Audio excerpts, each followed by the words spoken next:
আচ্ছা, কিছু খুব বিখ্যাত মানুষের ছোটবেলার কথা যদি ভাবি, হুম। প্রায়ই মনে হয় না যে তারা বুঝি শুরু থেকেই একদম অন্যরকম ছিলেন? হ্যাঁ, একটা ধারণা তো থাকেই যে প্রতিভা মানেই জন্মগত। ঠিক। কিন্তু প্রতিভামানদের ছেলেবেলা, পথ চলার গল্প, এই সূত্রটা পড়লে কিন্তু অন্যরকম মনে হয়। আজকে আমরা এর কিছু অংশ নিয়ে একটু আলোচনা করি, কেমন? অবশ্যই, দারুণ হবে। আজকের আলোচনার মূল ফোকাসটা কি বলুন তো? মানে আমরা আসলে দেখাতে চাইছি যে ধরুন ছোটবেলায় কেউ ভালো ছাত্র ছিল না হুম। বা শুরুতে ব্যর্থ হয়েছে, হুম হুম তার মানেই যে সব শেষ তা হুম। কিন্তু নয়। হুম হুম মানে আমাকে দিয়ে কিছু হবে না, এই ভাবনাটা যে ভুল, একদম। সেটা কিছু বিখ্যাত মানুষের উদাহরণ দিয়ে বোঝা যায়। হ্যাঁ, দেখা যাক তাদের শুরুর গল্পগুলো কেমন ছিল। আচ্ছা, প্রথমে টমাস এডিসনের কথাই ধরা যাক। ভাবা যায় মাত্র 4 বছর বয়সে স্কুল থেকে চিঠি আসছে। কি লেখা ছিল তাতে? লেখা ছিল, আপনার ছেলে টমি এত বোকা যে তার লেখাপড়া শেখা সম্ভব নয়। বলেন কি, মাত্র 4 বছর বয়সে এই কথা? হ্যাঁ, কিন্তু তার মা, তিনি কিন্তু বিশ্বাস হারাননি, নিজেই দায়িত্ব নিলেন। বাড়িতেই পড়ানো শুরু করলেন। হ্যাঁ, আর সেই ছেলেই তো পরে গ্রামোফোন, বৈদ্যুতিক বাতি, কত কি আবিষ্কার করলেন। এটাই কিন্তু খুব গুরুত্বপূর্ণ বিষয়, বুঝলেন? মানে স্কুলের ওই বোকা তকমাটা, সেটা কিন্তু তার ভবিষ্যৎ আটকে রাখতে পারেনি, বরং ওই প্রথাগত সিস্টেমের বাইরে গিয়ে চেষ্টা আর লেগে থাকাটাই আসল ছিল। ঠিক।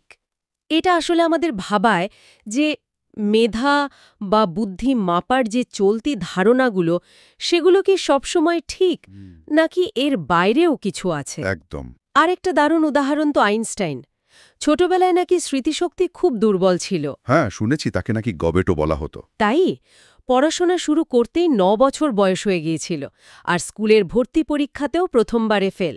বাবার ইচ্ছে ছিল ইঞ্জিনিয়ারিং পড়ানোর, সেটাও তো পারলেন না। হ্যাঁ, এমনকি চাকরির ইন্টারভিউতেও নাকি ঠিকঠাক উত্তর দিতে পারতেন না। কিন্তু মজার ব্যাপার হলো তিনি কিন্তু হাল ছাড়েননি। ওই দুর্বলতাটাকেই একটা চ্যালেঞ্জ হিসেবে নিলেন। তাই নাকি? হ্যাঁ, আর শোনা যায় মাত্র 2 বছরের চেষ্টায় নাকি স্মৃতিশক্তির অভাবনীয় উন্নতি করেন। বাবা! এখান থেকে একটা প্রশ্ন আসে কিন্তু, জন্মগত ক্ষমতাই কি সব, নাকি চেষ্টা দিয়ে এই সীমাবদ্ধতাগুলোও পার করা যায়? ঠিক। নোবেল পুরস্কার পাওয়াটা তো আর এমনি এমনি হয়নি, বহু বছরের চেষ্টা। অবশ্যই, অক্লান্ত পরিশ্রম। এরকম তো আরও উদাহরণ আছে, তাই না, যাদের শুরুটা সহজ ছিল না। হ্যাঁ হ্যাঁ, যেমন ধরুন মার্কিন প্রেসিডেন্ট উড্রো উইলসন 9 বছর বয়স পর্যন্ত নাকি অক্ষর চিনতেন না। ভাবা যায়, অথচ পরে নাকি একবার শুনেই পুরো বক্তৃতা মনে রাখতে পারতেন। অবিশ্বাস্য। আবার ধরুন ইমাম গাজালির কথা। ওহ, তার গল্পটা তো দারুণ। হ্যাঁ, স্মৃতিশক্তি এত কম ছিল যে সব কিছু লিখে রাখতে হতো। তারপর সেই ডাকাতের ঘটনাটা। ঠিক, ডাকাত দল যখন সব কেড়ে নিচ্ছে, উনি প্রায় কেঁদে ফেলেছিলেন, আমার সব জ্ঞান নিয়ে যেও না। আর সেই ডাকাত সর্দারের উত্তরটা। হ্যাঁ, যে জ্ঞান ডাকাত কেড়ে নিতে পারে সে আবার কেমন জ্ঞান। কথাটা একেবারে মোক্ষম ছিল, তাই না? একদম। বলা হয় এই ঘটনাই নাকি তার চিন্তার মোড় ঘুরিয়ে দেয়। এবং পরে তিনি অসাধারণ স্মৃতিশক্তির অধিকারী হন। আর শেক্সপিয়ার, ইংরেজি সাহিত্যের সেরা নাট্যকার, তিনিও তো স্কুলে ভালো ছিলেন না, প্রশ্নের উত্তর দিতে পারতেন না। শিক্ষক তো রীতিমতো হতাশ ছিলেন তার ভবিষ্যৎ নিয়ে। কিন্তু দেখুন ইতিহাসটা কি বলছে। তাহলে এই যে এতগুলো উদাহরণ দেখলাম, Edison, Einstein, Wilson, Ghazali, Shakespeare, হ্যাঁ, এদের মধ্যে কমন প্যাটার্নটা কি? দেখুন, একটা জিনিস খুব স্পষ্ট, এরা কেউই কিন্তু জন্ম থেকেই সব পেয়ে যাননি। ঠিক। বরং তাদের হয়তো কিছু দুর্বলতা ছিল, সীমাবদ্ধতা ছিল, কিন্তু তারা সেটা বুঝেছেন এবং সেটা নিয়ে কাজ করেছেন। একদম, সেটা অতিক্রম করার জন্য আপ্রাণ চেষ্টা করেছেন।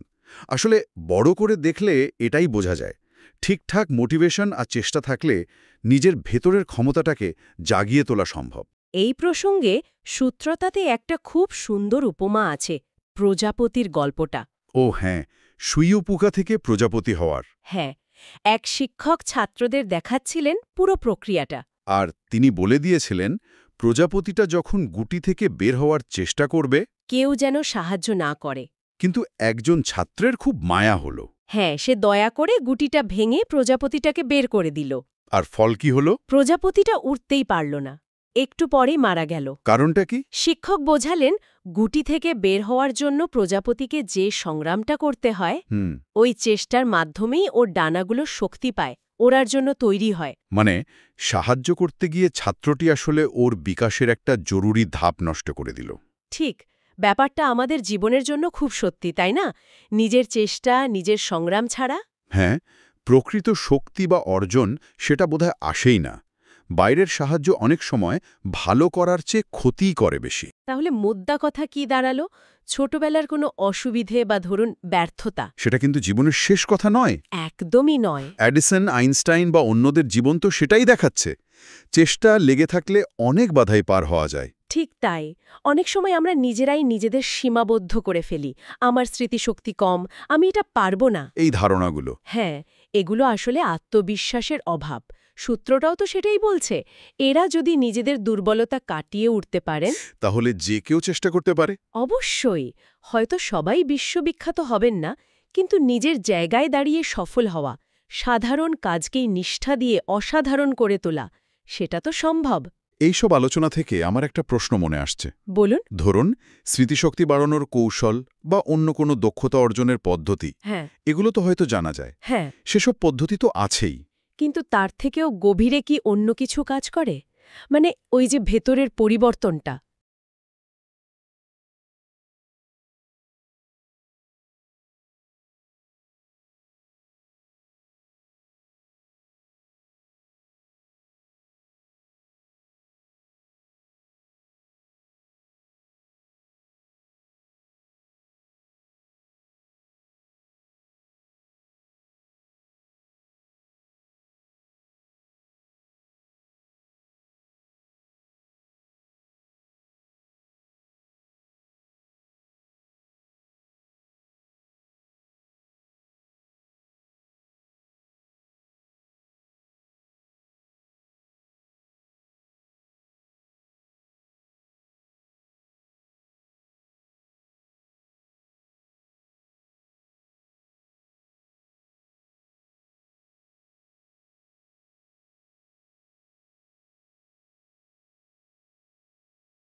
তাহলে মোদ্দা কথা কি দাঁড়ালো? ছোটবেলার কোনো অসুবিধে বা ধরুন ব্যর্থতা সেটা কিন্তু জীবনের শেষ কথা নয়। একদমই নয়। অ্যাডিসন, আইনস্টাইন বা অন্যদের জীবন তো সেটাই দেখাচ্ছে।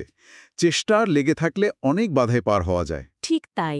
অনেক সময় আমরা নিজেরাই নিজেদের সীমাবদ্ধ করে ফেলি। আমার স্মৃতিশক্তি কম, আমি এটা পারবো না। এই ধারণাগুলো হ্যাঁ, এগুলো আসলে আত্মবিশ্বাসের অভাব। সূত্রটাও তো সেটাই বলছে। এরা যদি নিজেদের দুর্বলতা কাটিয়ে উঠতে পারেন, তাহলে যে কেউ চেষ্টা করতে পারে। অবশ্যই। হয়তো সবাই বিশ্ববিখ্যাত হবেন না, কিন্তু নিজের জায়গায় দাঁড়িয়ে সফল হওয়া, সাধারণ কাজকেই নিষ্ঠা দিয়ে অসাধারণ করে তোলা, সেটা তো সম্ভব।